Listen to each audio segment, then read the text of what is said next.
Bhut amadi bhut ki wari khodimak akibagi wari oigani haibasi oiramdabasu yai. Ngasi ki wari asisu adugumba bhut amagi wari ni. Misak asi ngasi fabo ayamba miyamsingna khangnadaduna leiri. Ramesh Kumar Kobo nupa macha ama Indian Army da nauna thabak join tawduna Sikkim da posting tabadagi Gangtok ta train tongduna chatlami. Train aduda tonglaliba Indian Army ki soldier khudikmakna mahakka thangnariba seat aduda makhut lonaduna khoramnarami. Adubu yamna ngakpadi seat aduda mi kanamata famlamde amadi seat adugi makhada bag achauba ani khakti lerami. Ramesh na mata wadu ubuda tofam khangdaduna mamit usanduna tumnaba honarami. Ahing da Ramesh na makeup tholakpada mahaka thangnariba seat aduda army ki uniform da nupa macha ama famduna leramba oki. Nupa macha aduna Ramesh ta nokfet tawduna yenglakhi. Ramesh na nupa macha adu obada kidap tawrami amadi haugatlaga famki. Ramesh na nupa macha aduda seat asi nahakira aina hangki. Maduda nupa macha aduna nokfet tawraga maminna ingit tawraga mani aina khumlakhi.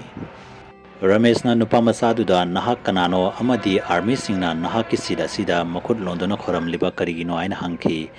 Adubu nupa macha aduna karimata khumdana tumina famduna leikhi. Ramesh na wahang adu amukasu nupa macha aduda hanglami. Adubu nupa macha aduna Ramesh ta nokfet tawna yenglaga famduna adum leirami. Ramesh na nupa macha asi makok khara fataba mali haina khanduna mamit usalaga tumnaba honarami. Adubu Ramesh na mamit pangthorpada nupa macha adu seatuga leiramde. Ramesh na matawasi mong amani haina khanki amadi ahing chupa mahak tumba yakide.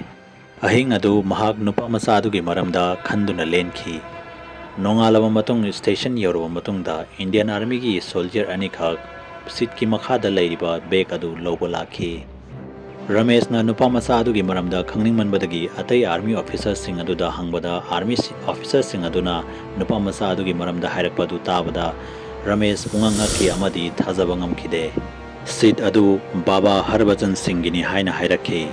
Baba Harbhajan Singh 1968 ta mama leba ki damakta matwai thakraba Indian Army ki soldier amani. Baba Harbhajan Singh 1966 ta army join tawki. Adubu chahi ani ki matungda isingda irakna duna lukhibadagi mahak sikhi. Numit humni fara fao mahaki asiba hakchang adu fangdabadagi mayamna mahak kiduna chenkre haina hainarami.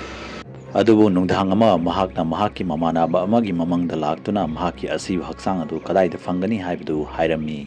Mang adugi matungina army singna mahaki asiba hakchang adu thibada mahakna hairamliba mafam adu maktada mahaki asiba hakchang adu fangki. Baba Harbhajan Singh mafam aduda tariba Indian Army ki soldier singi mamangda laktuna yeknaba singi plan mangjaunana hai haina su hainai. Asumna Indo-China border da mahak chahi yankhai muki mamangdagi duty tawduna lai haina su hainai. Asumna duty tawringaida soldier singna uithaduna tumthakhiba tarbadi khupangna thaduna hawdui haina su hainai. Asita sunatana Indian Army ki officer singna su mahaki mathwai adu Indo-China border da ngasi fabo duty tawduna leiri haina thajanai. Harbhajan Singh bu captain ki fam amadi Baba haiba mingthon ama piduna Indian Army singna ngasi fabo ikai khumnari. Mafam aduda mahaki mingda mandir amasu saduna lei. Mandir aduda mahaki ka amasu thami haina hainai. Ngasi fabo ka aduda mahaki famung uniform amadi khanggup sing adu fajana loisinduna thami haina hainai. Yamna ngakpadi mahaki famung adu nungtigi chakhaiduna leirami amadi mahaki butta marak marakta laikhom totpasu yawi haina hainai.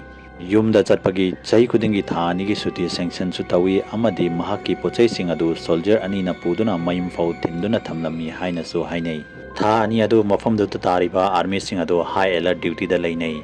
Wafam asi tabada Ramesh yamna ngakhi.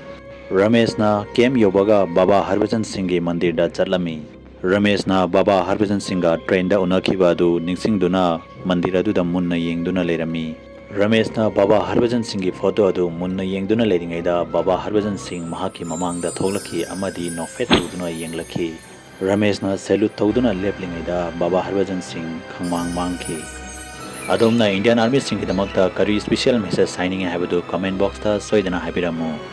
Wari asibu karingmo mayamna pambiba taragadi channel asibu subscribe tawiramu amadi video asibu like and share amamda tawiramu. Mathangi video da amuk unarasi haibaga loinana Begunkodar loyang amrana mayam pamnamuktagi kainabagi yathang nizari.